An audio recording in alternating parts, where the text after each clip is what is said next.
Praise lord my dear friends. ఈ రాత్రికాల సమయంలో యేసు ప్రభు మనకిస్తున్న వాగ్దానము యెషయా గ్రంథము 49వ అధ్యాయము 6వ వచనము.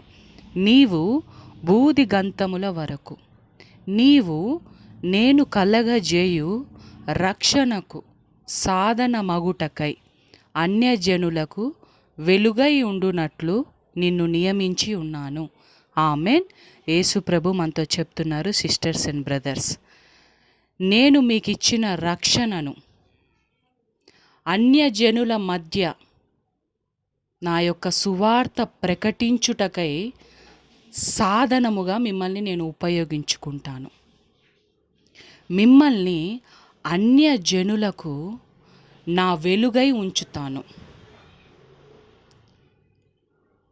ఒక్క ఊరు, ఒక్క పట్టణం, ఒక్క దేశం కాదు, బూది గంతముల వరకు మీరు నా రక్షణ సాధనాలుగా ఉంటారు. మీరు సాక్ష్యము చెప్పుతే ఆ సాక్ష్యము ద్వారా వారిని నా దగ్గరకు రప్పించుకుంటాను. మిమ్మల్ని నేను అన్యజనులకు వెలుగుగా ఉంచాను. నేనిచ్చిన రక్షణ సాక్ష్యమును అన్యజనులకు ప్రకటించండి. నేను మీకు ఇచ్చిన సువార్త భారమును మొయ్యండి. ఇదే మీకు ఆశీర్వాదము. ఇదే మీ నిత్య జీవమునకు కారణం. కాబట్టి నేను మీకిచ్చిన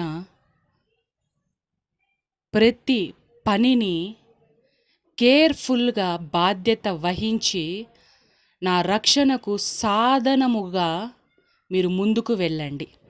నేను మిమ్మల్ని అన్యజనులకు వెలుగుగా నియమించాను. ఇది గుర్తుంచుకొని ముందుకు వెళ్ళండి. నేను మీకు తోడై ఉంటాను. మీ ముందు వెనక నేను తోడైండి మిమ్మల్ని నేను నడిపిస్తాను అని దేవుడు మనతో చెప్తున్నారు. దేవునికి కృతజ్ఞతాస్తుతులు. యేసు శక్తిగల నామంలో ఆమేన్.